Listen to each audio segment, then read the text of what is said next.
कक्षा 9 में एक वीरता, साहस और बलिदान की कहानी, बलिदान की घटना और वीरता की घटना के बारे में हम आज चर्चा करने वाले हैं। एक नारी शक्ति का उत्तम उदाहरण जिसको यहाँ पर रजू किया गया है और भारतीय स्वातंत्र संग्राम में जिसने नारी शक्ति का एक उत्तम उदाहरण का भाग उन्होंने अपना लिया था, वैसी रानी लक्ष्मीबाई की एक महान याद, महान कार्य और वीरता की कहानी के बारे में हम यहाँ पर चर्चा करने वाले हैं। रानी लक्ष्मीबाई के साथ उनके सबसे चहीते सेनापति तात्या टोपे जिसको बोला जाता था, और ऐसे महान विभूतियों की यहाँ पर बात की गई है। तो ऐसी एक घटना को हम यहाँ पर पढ़ने वाले हैं, चर्चा करने वाले हैं। तो आप सब मेरे साथ उसका पठन करेंगे और उसको समझने का प्रयत्न करेंगे। जो 1857 के समय भारत एक महान कार्य को लेकर आगे बढ़ा था, उसका नाम था स्वराज, यानी भारत को स्वराज मिलना, स्वातंत्र मिलना एक महान बात थी। और ऐसे महान भारत के स्वातंत्र सेनानियों जैसे लोकमान्य तिलक, सरदार वल्लभ भाई पटेल, रानी लक्ष्मीबाई, छत्रपति शिवाजी, ऐसे वीर सावरकर, भगत सिंह, चंद्रशेखर आजाद, महात्मा गांधी, सुभाष चंद्र बोस, ऐसे महान पुरुष नेताओं में और स्त्रियों में मैडम भिखाजी कामा, लक्ष्मीबाई, मदर टेरेसा, ऐसे महान नारी शक्तियों को भी हम याद करते हैं। तो वैसे स्वराज की नींव पाठ को हम आज पढ़ेंगे।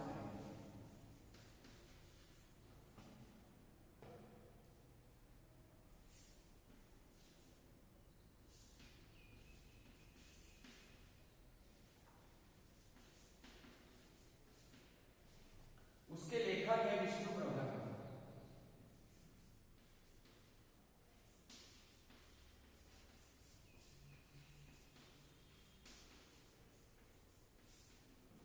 विष्णु प्रभाकर जी ने इस पाठ को लिखा है। स्वराज की नींव, लेखक है विष्णु प्रभाकर। स्वराज की बाबत और स्वराज की घटना के बारे में यहाँ पर लेखक ने बात की है और कौन कौन से पात्र हैं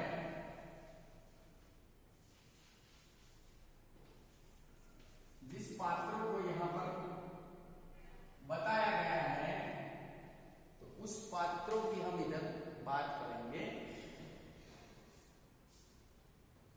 लक्ष्मीबाई,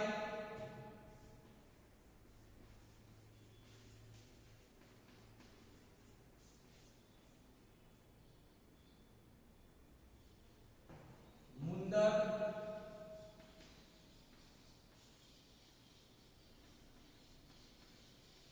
तात्या,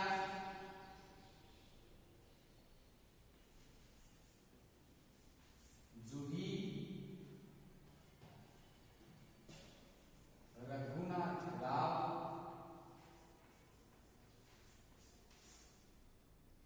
और सेनानायक।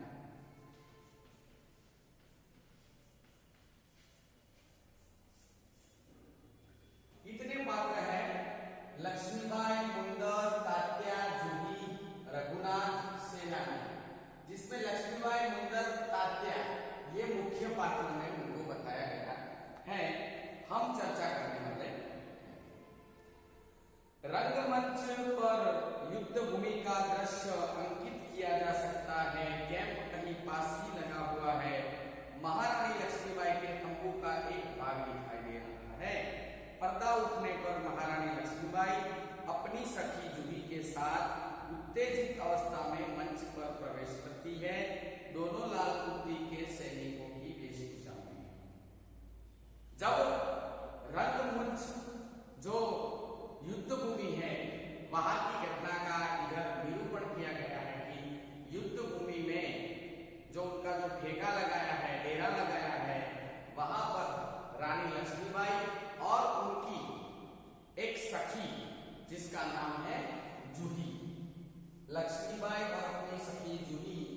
दोनों को बताया गया है और वेशभूषा में उन्होंने लाल कुर्ती पहनी है। सैनिकों की वेशभूषा में ये दोनों है। देखो लक्ष्मीबाई, मेरे देखते देखते क्या से क्या हो गया जूही। झांसी, कालपी, ग्वालियर कहाँ गई, परंतु मंजिल है कि आप आकर भी हर बार दूर चली जाती है। स्वराज को आते हुए देखती हूँ, परंतु दूसरे ही क्षण मार्ग में हिमालय अड़ जाता है। दूसरे ही क्षण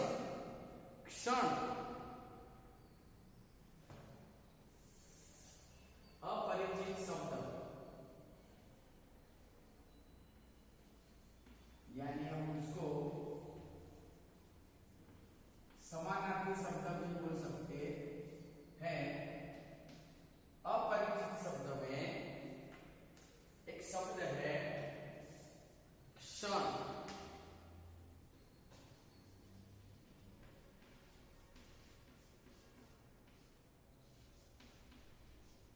पल, क्षण यानी पल। मार्ग यानी रास्ता, मार्ग में आ जाता है। उसे पास करती हूं तो महासागर की डरावनी लहरें फेफड़े मारने लगती है। उन्हें जूझती हूं तो नाविक सो जाते हैं। देखो जूही इधर क्षितिज पर देखो, कैसी लपलपाती हुई लपटें उठ रही है। सारा आकाश धूम घटाओं में छाया हुआ है। प्रलय की भूमिका है, लेकिन राज साहब है कि रक्तमंडल की छाया में ऐशो आराम में मशगूल है। आवेश में आते आते सहसा मौन हो जाती है। जूही कुछ कहने के लिए मुंह खोलती है कि महारानी फिर बोल उठती है। जूही जूही, मैंने प्रतिज्ञा की थी कि मैं अपनी झांसी नहीं दूंगी, लेकिन झांसी हाथ से निकल गई। जूही तीव्र होकर नहीं नहीं, झांसी हाथ से नहीं निकली। मैं अपनी झांसी नहीं दूंगी। मैं अकेली हूं, लेकिन उससे क्या, मैं अकेली ही झांसी लेकर गई। घटना ऐसी बनी है कि रानी लक्ष्मीबाई अपनी झांसी को कभी किसी को देना नहीं चाहती। वो बोलती है कि झांसी मेरी है और मेरी ही रहेगी। मैं कभी किसी हाल में अपनी झांसी किसी को नहीं दूंगी। तो हम माने अगर रानी लक्ष्मीबाई, तो उनका राज्य है झांसी। हमें वो पॉइंट याद रखना है। मैं कभी मेरी झांसी देने वाली नहीं हूं। रानी लक्ष्मीबाई का राज्य है झांसी, तो वो बोलती है कि मैं कभी मेरी झांसी देने वाली नहीं हूं। जूही बोलती है, कौन कहता है आप अकेली है महारानी। आप तो गीता पढ़ती है, फिर भी क्यों निराश। आप गीता को पढ़ती है, यानी हिंदू धर्म का पवित्र पुस्तक श्रीमद् भगवद गीता को आप पढ़ती है, तो आपको निराश होने की कोई जरूरत नहीं है। कौन बोलता है कि झांसी को कोई किसी ने छीन लिया। लक्ष्मीबाई, मैं निराश नहीं हूं। मैं जानती हूं कि मेरी झांसी लेकर रहूंगी, लेकिन क्या तुम नहीं जानती कि उस दिन बाबा गंगादास ने मुझसे कहा था, जब तक हमारे समाज में छुआछूत और ऊंच नीच का भेद नहीं मिट जाता, तब तक हम विलास प्रियता को छोड़कर जन सेवक नहीं बन जाते। तब तक स्वराज नहीं मिल सकता। वह मिल सकता है केवल सेवा, त्याग और बलिदान। रानी लक्ष्मीबाई बोलती है कि हमारे समाज में, हमारे राज्य में छुआछूत, ऊंच नीच, ये गलत फहमी, गलत भाव है लोगों के बीच में। एक ऊंचा एक नीचा, इसको छूने से हम हमारा शरीर ऐसे निष्ठुर हो जाता है, वैसी भावनाएं हैं। तो गंगादास ने जो बातें बोली है वो ठीक है, लेकिन इस झांसी को मिलने के लिए, राज्य को एक करने के लिए 3 वस्तु जरूरत है: सेवा, त्याग और बलिदान। ये शब्दों को हमें ध्यान रखना है।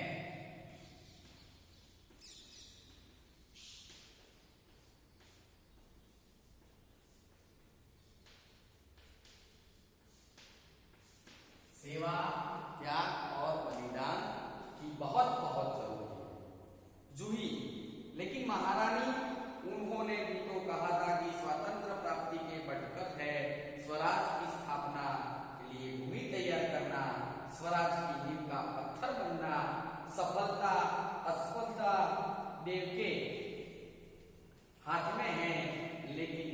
पत्थर बनने से हमें कौन रोक सकता है, हमारा अधिकार है। उन्होंने बोला कि स्वराज बनने के लिए हमें पत्थर बनना है, नीम का पत्थर बनना है, हमें शुरुआत करनी है, हमें स्वराज लेना है। तो भूमि, एक शब्द है भूमि, तो भूमि यानी धरती, धरा,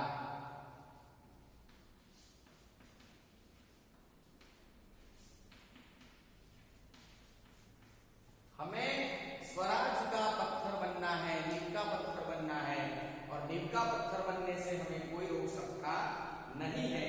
वैसी जूही बोलती है, लक्ष्मीबाई बोलती है मुस्कुराकर, यानी खुशी से, शाबाश मेरे कर्नल, तुम लोगों से मुझे यही आशा है, जिस स्वराज की नींव तुम जैसी नारियों बनने जा रही है वह निश्चित ही महान होगा। मुझे इस बात की चिंता नहीं है कि वह मेरे जीवन काल में आता है या नहीं आता, लेकिन मुझे इस बात का दुख अवश्य है कि हमारे पास शक्ति है फिर भी हम दुर्बल है, हमारे पास तात्या जैसे सेनापति है फिर भी हमारी सेना में अनुशासन नहीं है, हमारे पास ग्वालियर का किला है फिर भी हम कुछ नहीं कर पा रहे। क्यों? जानती हो क्यों? लक्ष्मीबाई बोलती है कि तुम्हारे जैसी नारी शक्तियां हमारे पास है तो मुझे गर्व है, लेकिन हमारे पास तुम्हारे जैसी नारी शक्तियां है, हमारे सभी के लोगों के पास शक्ति है, लेकिन सब निर्दय है, कोई आगे बढ़ने की साहस नहीं करता है। हमारे पास तात्या टोपे जैसे महान सैनिक है, हमारे पास ग्वालियर का किला है, इतना सब कुछ होने के बाद भी हम एकदम निराधार है, वो नहीं होना चाहिए। जूही कहती है कि जानती हूँ महारानी, हम सब विलासिता में डूब गए हैं। तो तभी मुस्कुराती हुई मुंदर वहां पर प्रवेश करती है और जूही बोलती है कि महारानी, हम सब विलासिता में प्रवेश कर रही है, और विलास भावना हमारे में है, विलास की भावना, इसीलिए हमें ये भाव हमारा छोड़ देना चाहिए। मुंदर का प्रवेश होता है, दोनों लक्ष्मीबाई और जूही बातें करती है, उसमें मुंदर नाम की एक सखी का वहां पर प्रवेश होता है। मुंदर बोलती है, कौन कहता है हम विलासिता में डूब गए हैं? विलासिता में डूबे हैं राव साहब, बांदा के नवाब, सेनापति तात्या। ये मुंदर ने आके एक नई बात छोड़ दी कि भाई हम विलासिता में नहीं डूबे, विलासिता में तो राव साहब डूबे हैं, बांदा के नवाब डूबे हैं, सेनापति तात्या जी को डूबे हैं। जूही अचानक बोलती है सहसा, सहसा यानी अचानक, एकाएक।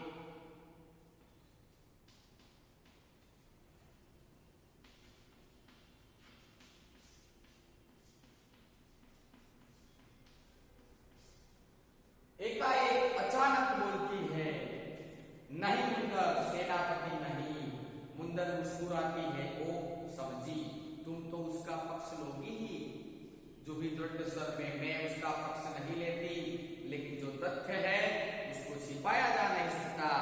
सरदार तात्या राव साहब को अपने तन मन का स्वामी मानते हैं, मुंदर के और तुम उनको अपना स्वामी मानते हैं। मुंदर कहती है कि ये सब भोग विलास में, विलासिता में डूबे हुए हैं राव साहब, तात्या टोपे, बांदा के नवाब।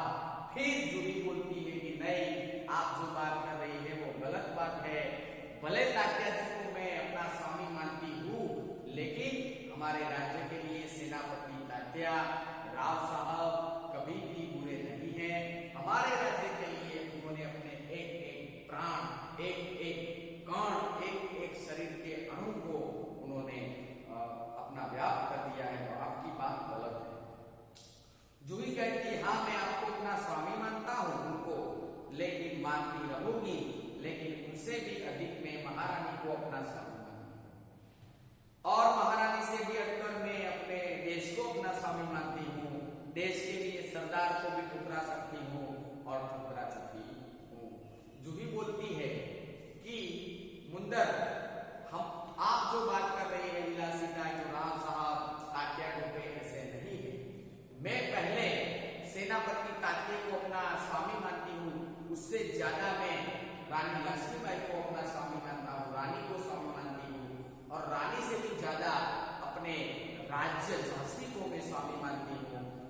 इसलिए मैं सरदार को भी ठोकर मार सकती हूँ और मैंने सरदार को ठोकर भी मारी है, आप जानती हो।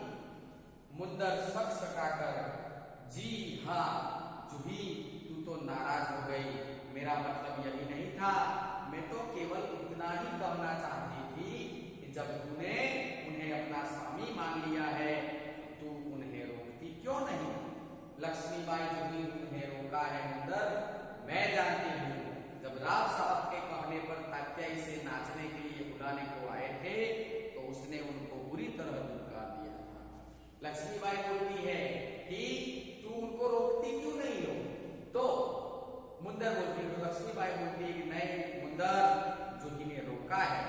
जब राव साहब को उसने बुलाने के लिए आए थे तब तो उसने धुतकार दिया था, यानी बोल दिया था कि मैं आने वाली नहीं हूं, उसने ठुकरा दी थी बात। मुंदर सक पकाकर, जूही तू तो नाराज हो गई, मेरा मतलब यही नहीं था, मैं तो केवल इतना ही कहना चाहती थी कि हाँ रानी, जूही बोलती है, हाँ रानी मैं स्वराज के लिए नाच सकती हूँ, बराबर नाच रही हूँ, परंतु विलासिता में डूबने के लिए अपनी कला को किसी के गले की फांसी नहीं बना सकती हूँ। जो मुझको ऐसा करने के लिए कहते हैं उनको ठोकर ही मार सकती हूँ। जूही बोलती है कि मेरा जो काम है नाचने का है, मैं नर्तकी हूँ, नाचूंगी, लेकिन मेरे राज्य के स्वराज के लिए मैं नाचूंगी, कभी किसी के विलास भावना के लिए, विलास के मुजरे के लिए मैं कभी नाचने वाली नहीं हूँ और इसको मैं ठोकर भी मार सकती हूँ। लक्ष्मीबाई दीर्घ निश्वास लेकर, ठोकर ही तो नहीं मार सकती जूही, यही दर्द तो हमें कचोटा रहा है, अगर ठोकर मारकर हम उसकी मनोदशा दूर कर सकते हैं तो बात ही क्या थी। जूही, भाई साहब मैं औरों की बातें नहीं करती, मुझे आज्ञा दीजिए, मैं ठोकर मारने को लिए तैयार हूँ, क्योंकि मैं विलास भावना के लिए कभी काम नहीं करने वाली, मैं विलासिता में डूबने वाली नहीं हूँ, मैं अपने राज्य के लिए कुछ भी कर सकती हूँ, स्वराज के लिए नाच सकती हूँ, लेकिन विलास की भावना, विलासिता के लिए कभी नाचने वाली नहीं हूँ। मुंदर, और मैं भी तैयार हूँ भाई साहब, चलो हम सब चलकर उसकी नींद हराम करते हैं। लक्ष्मीबाई कहती है, नहीं मुंदर नहीं, हम उनकी नींद हराम नहीं कर सकते, अब तो दुश्मन की ठोकर ही उनको नींद से जगा सकती है। लक्ष्मीबाई कहती है कि ये लोग भोग विलास में जो डूबे हैं उनकी नींदर को हम नहीं छुड़ा सकते, लेकिन हम ऐसा कार्य करेंगे ये लोग अपनी नींद से जाग जाएंगे। जूही बोलती है, दुश्मन की ठोकर, यह आप क्या कह रहे हैं। लक्ष्मीबाई बोलती है कि उनको दुश्मन की ठोकर जब लगेगी तो ये लोग जो विलासिता में डूबे हैं, विलास भाव में डूबे हैं, वो लोग को पता चलेगा, उनकी आंखें खुल जाएगी और फिर स्वराज के लिए दौड़ेंगे। लक्ष्मीबाई हाथ हुई, दोस्त की ठोकर अविश्वास की खाई और भी चौड़ा हो गई है। लक्ष्मीबाई कहती है कि जब दुश्मन हमें ठोकर देता है तो दुख नहीं लगता, लेकिन हमारा दोस्त हमें ठोकर देता है तब हमें बहुत दुख लगता है। हमारा ही सेनापति, हमारा ही व्यक्ति हमें जब कोई अच्छा कार्य नहीं करता, ठोस देता है, तब हमें बहुत दुख लगता है।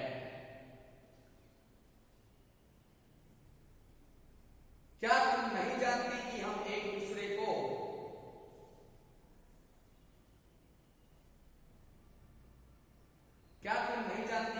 दूसरे को किस दृष्टि से देखते हैं? क्या ऐसी स्थिति में मेरे कुछ कहने से शंकाओं की घटा और भी गहरा नहीं उठेगी? सुंदर बोलती है, भाई साहब ठीक कहती है, शंकाएं, अविश्वास, विश्वास का विलोप शब्द है अविश्वास।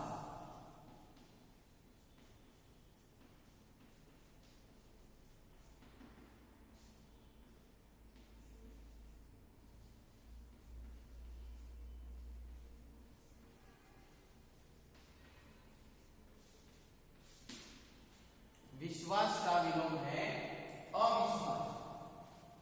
तुम्हें अविश्वास है को दूर करने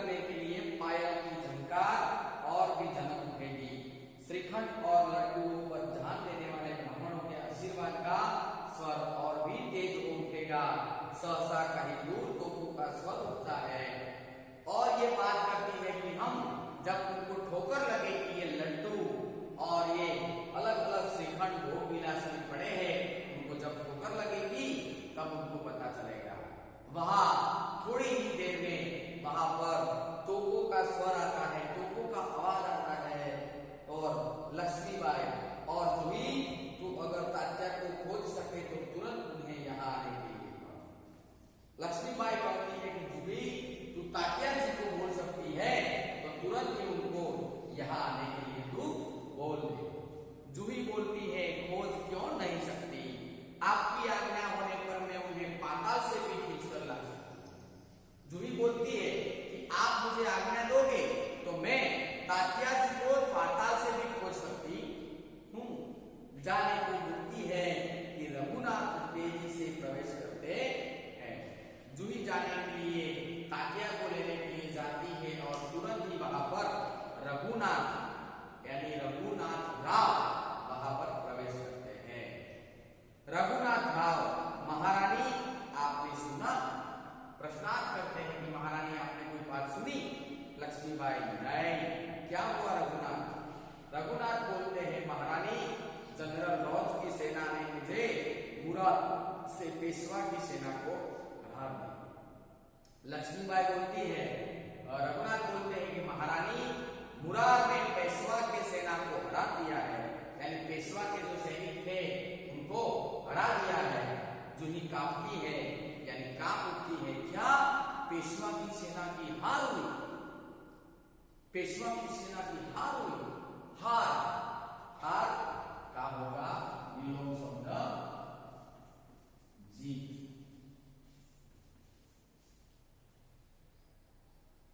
क्या महाराणा यानी पेशवा उनकी हार हुई? लक्ष्मीबाई की सेना हार गई, यह अच्छा ही हुआ। अब पेशवा की आंखें खुले। रघुनाथ अपनी सेवा को तैयार होने की आज्ञा दो, रोज ग्वालियर का किला नहीं ले सकेगा।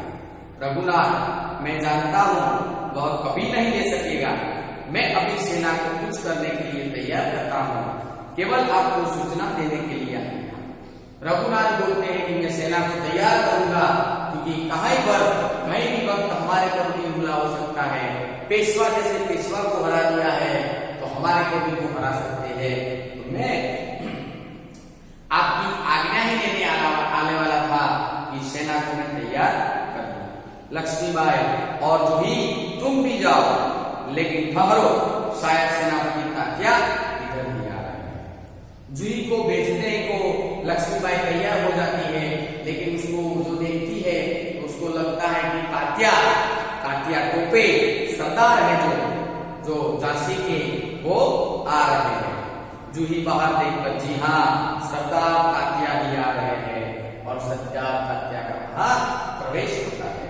लक्ष्मीबाई कहिए सरदार तात्या आज आप इधर कैसे पहुंचे? लक्ष्मीबाई ने देखा तो सरदार तात्या जो झांसी के सेनापति माने जाते हैं, महान व्यक्ति है, लीडर है, वीरता है उनके अंदर, वैसे सरदार तात्या आ रहे हैं। तो लक्ष्मीबाई बोलती है कि नमस्कार सरदार जी, तात्या जी, आप यहाँ पर कैसे रास्ता भूल गए?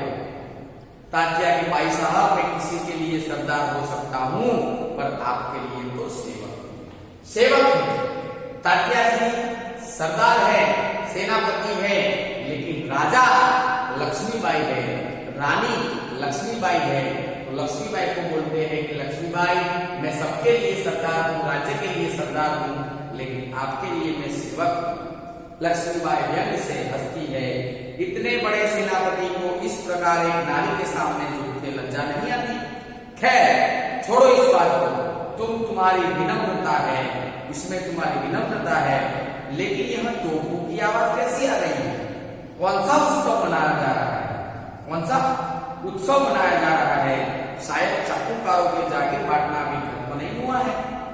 लक्ष्मीबाई बोलती है कि तात्या जी ये आवाज तोपों का कैसे आ रहा है? ये कुछ हमारे राज्य में जो चाकूकाओं है उनके कोई प्रसंग तो नहीं है, जागीर तो नहीं बांट रहे? तात्या के भाई साहब आपको हमें लज्जित करने का पूरा अधिकार है, अब किसी योग्य है, लेकिन जो कुछ हो रहा है वह आप सब जानती हैं। लक्ष्मीबाई व्यंग से बोलती है, कटाक्ष में बोलती है कि ये तोपों का आवाज मुझको पता है कि एक युद्ध का आवाज है, लेकिन वो बोलती है कि हमारी जागीर, हमारी प्रजा जागीर बांटने में तो इतना शोर बकोर नहीं मचा रही। तो तात्या जी बोल रहे हैं कि लक्ष्मीबाई आप हमें भले ही ऐसी बात कर रहे हो, हमें पता है, हमें लज्जा करने के लिए आप बोल रहे हो, लेकिन हम क्या कर सकते हैं। लक्ष्मीबाई शायद ब्रह्म भोजन के लक्ष्य उद्देश में तोपे चल रही है। श्रीखंड और लड्डू और घी शक्कर की कमी तो नहीं पड़ी। बताओ, कहीं ब्रह्म भोजन तो नहीं हो रहा, श्रीखंड लड्डू तो नहीं मिट रहे और सब नहीं खा रहे, इसमें कभी कमी आई है तो बोलो, हम कर सकते हैं। जो भी सरकार इनको माफ कर दीजिए। तात्या व्यग्र होकर, भाई साहब आप युग कब तक फटकारते रहे। लक्ष्मीबाई तो कहती है अच्छा, वहां पर मुंदर का प्रवेश होता है। मुंदर सरकार सेना तैयार है। जूही बोलती है कि लक्ष्मीबाई आप उनको क्षमा कर दो, उनसे जो हुआ है भूल हो गई है, एक बार भूल हो सकती है, फिर नहीं होगी। फिर तात्या, मुंदर, जूही, लक्ष्मीबाई ये सब है और वहां मुंदर का प्रवेश होता है। मुंदर सरकार सेना तैयार है। मुंदर कहती है कि लक्ष्मीबाई आपके लिए हमने सरकार सेना को तैयार कर दिया। लक्ष्मीबाई कहती है तो भी मैं भी तैयार हूं। तात्या, तुमसे मुझे बहुत आशाएं थी, तुम्हारे रहते यह सब कुछ कैसे हो गया। जूही के सरकार ये स्वामी भक्त है, लेकिन आज हमें देशभक्तों की आवश्यकता है। खैर, अब भी नहीं कुछ बिगड़ा, अब भी बहुत कुछ किया जा सकता है। लक्ष्मीबाई को पता है कि झांसी के साथ झांसी को यहां से ले लेने के लिए अंग्रेज सेना बहुत ही क्रूर काम कर रही है और किसी भी वक्त झांसी को रानी लक्ष्मीबाई के हाथों से ले सकती है। तात्या को बोलती है कि तात्या जी आपके होते हुए ऐसा क्यों हुआ, मुझे बहुत एक दुखद घटना लग रही है। आप जैसे महान सेनापति होने के साथ भी ऐसा कुछ क्यों हुआ। तात्या बोलते इसलिए तो आया हूं भाई साहब, आप जो कहोगी वही मैं करूंगा, जो योजना बनाएंगे इसी पर चलूंगा। लक्ष्मीबाई बोलती है कि तात्या जी जो हुआ सो हो गया, लेकिन हमें डरना नहीं है, हमें आगे बढ़ना है और अभी तक कुछ बिगड़ा नहीं, अभी तक कुछ बिगड़ा नहीं है, अभी भी कुछ भी हो सकता है। तो इसीलिए हम साथ मिलकर लड़ेंगे, साथ मिलकर दुश्मन का सामना करेंगे। तात्या भी बोलते हैं हम आपके साथ हैं और आप जो बोलेंगे वो मैं करने के लिए तैयार हूं। लक्ष्मीबाई को जाओ, तलवार संभाल लो, नूपुर की झंकार के स्थान पर तोपों की गर्जन होने दो, भूल जाओ राग रंग, याद रखो हमें स्वराज लेना है, हमें रणभूमि में मौत से जूझना है। लक्ष्मीबाई बोलती है कि तात्या तलवार ले लो अपने हाथ में, तलवार यानी खड़ग अपने हाथ में ले लो और आ जाओ। ये नूपुरों की जो आप भोग विलास में पड़े हैं ये सब छोड़ दो और भूल जाओ राग रंग विलास भाव, ये सब छोड़ दो। आप लोगों ने ये मुजरे, आप लोगों ने विलास, ये भाव में ही हमारी झांसी को यहाँ से हमारे शत्रुओं को देने के लिए आप लोगों ने ऐसा काम किया है, लेकिन ये सब छोड़ दो। हम सब रणभूमि में जा रहे हैं। रणभूमि यानी युद्ध की भूमि, रणभूमि।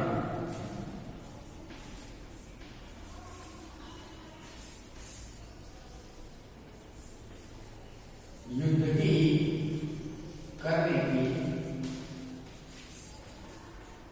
जगह जिसको रणभूमि बोले जाता है। तात्या बोलती है महारानी आपकी जय हो, मैं युद्ध के लिए तैयार होकर आया। तात्या जी बोलते हैं कि महारानी मुझे पता है और मैं युद्ध के लिए तैयार ही हूं। लक्ष्मीबाई के जानती हूं, लेकिन सेनापति इस बार यह याद रखना है कि दुर्भाग्य से विजय न मिल सकी तो तुम्हें और सामग्री दोनों को दुश्मन के घेरे से निकाल कर ले जाना है। दुश्मन का विलोम है दोस्त।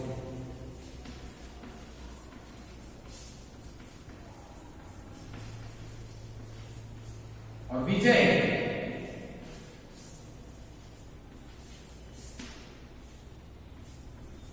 यानी विजेता। महारानी बोलती है, सेनापति दुर्भाग्य से हमें विजय ना मिली तो तुमसे सेना सामग्री दोनों को दुश्मन के घेरे से निकाल कर ले जाना है। तात्या के ऐसा ही होगा। लक्ष्मीबाई, तात्या मेरा मन कहता है कि यह मेरे जीवन का अंतिम युद्ध है।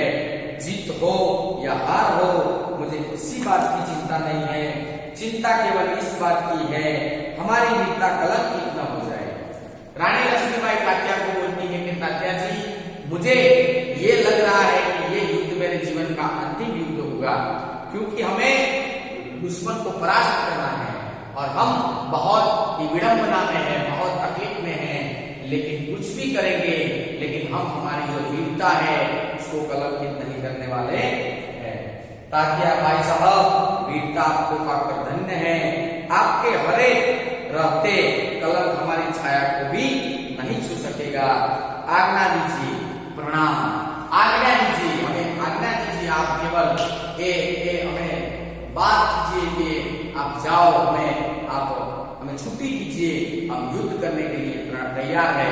प्रणाम। प्रणाम करते हैं। प्रणाम यानी वंदन करना। प्रणाम यानी वंदन, नमस्कार।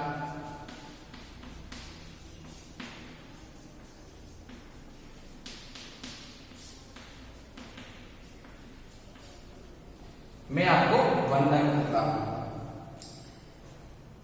तात्या जी ने ऐसा बोला कि लक्ष्मीबाई, रानी जी, आप हमें आज्ञा दीजिए, हम युद्ध करने के लिए तैयार हैं। लक्ष्मीबाई, प्रणाम तात्या, मैं सीधी युद्ध भूमि में जा रही हूँ, देर न लगाना। तात्या चला जाता है। तात्या चले जाते हैं और लक्ष्मीबाई बोलती है कि तात्या जी, मैं सीधी युद्ध भूमि में जाने वाली हूँ, आप देर मत लगाना। मुंदर सरकार, आज मैं बराबर आपके साथ रहूंगी। मुंदर भी बोलती है कि सरकार यानी तात्या जी, लक्ष्मीबाई, मैं भी आपके साथ चलूंगी। जूही बोलती है और मैं भी तो खाना संभालूंगी। जूही भी बोलती है कि मैं भी एक नारी हूँ। मुंदर बोलती है मैं भी एक नारी हूँ, मैं भी तो खाना संभालूंगी। मैं भी आपके साथ सेना में युद्ध के लिए जाऊंगी, क्योंकि हमें हमारी वीरता दिखानी है और हमारी वीरता को कभी कलंकित होने देना नहीं है। लक्ष्मीबाई बोलती है और मैं हम सब मिलकर या तो स्वराज प्राप्त करके रहेंगे या स्वराज की नींव का पत्थर बनेंगे। हर हर महादेव, तीनों हर हर महादेव का उद्घोष करती है। रानी लक्ष्मीबाई बोलती है कि हमें कुछ भी करना है, या स्वराज लेना है या स्वराज की नींव का पत्थर बनना है, शुरुआत करनी है। हर हर महादेव, हर हर महादेव, ये रानी लक्ष्मीबाई का एक महान सूत्र है और आज भी लोग रानी लक्ष्मीबाई को याद करते हैं और साथ महादेव को भी याद करते हैं। तीनों लोग महादेव का उद्घोष करते हैं। पृष्ठभूमि में यह उद्घोष भर कर आता है, जो मंच पर प्रकाश के धुंधलाते सब कहीं छा जाता है। फिर धीरे धीरे शांति छाने लगती है, प्रकाश बढ़ाने लगता है और पृष्ठभूमि में गीता का स्वर होता है। तो विद्यार्थी मित्रों, आज इस स्वराज की नींव यानी नींव का पत्थर, स्वराज लेने के लिए अपने को ही शुरुआत करनी, वैसी एक महान बात को लक्ष्मीबाई ने यहाँ उजागर करने का प्रयत्न किया है। और लक्ष्मीबाई के साथ मुंदर, जूही, तात्या, रघुनाथ, ये सब इसमें जुड़ने के लिए तैयार हो गए हैं। क्यों ऐसा हुआ है कि रानी की झांसी है, वो झांसी के सरदार, सेनानायक, तात्या टोपे, ये सब भोग विलास में, मुजरों में, आनंद प्रमोद में, नूतन में, जो घुंघरू के आवाज में डूब गए हैं और उसमें दुश्मनों ने उनके ऊपर हावी कर दिया है। लेकिन रानी लक्ष्मीबाई को जब पता चला कि देर आई दुरुस्त आई, हम कुछ भी करेंगे, अभी भी कुछ बिगड़ा नहीं है, हम साथ में मिलेंगे और साथ में रहकर दुश्मन को परास्त करेंगे। दुश्मन हमारी ओर आ गए हैं, हमारे राज्य के यहाँ आकर तोपों का आवाज कर रहे हैं, तोप फोड़ रहे हैं और उसके लिए वो किसी को भी जिम्मेदार नहीं तोड़ती, लेकिन बोलती है कि तात्या जी और आप सबने जो किया है वो अच्छा नहीं, लेकिन आज से हम सब साथ मिलकर स्वराज के लिए दौड़े, स्वराज के लिए अपनी वीरता को दिखाए, क्योंकि हम वीरता वाले हैं, हम साहस वाले हैं, हम हमारी वीरता को कोई कलंकित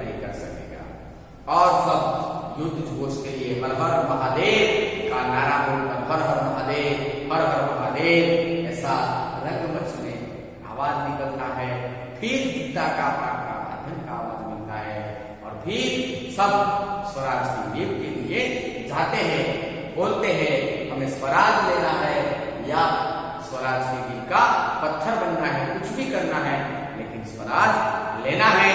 हमारी झांसी हम किसी को नहीं देंगे।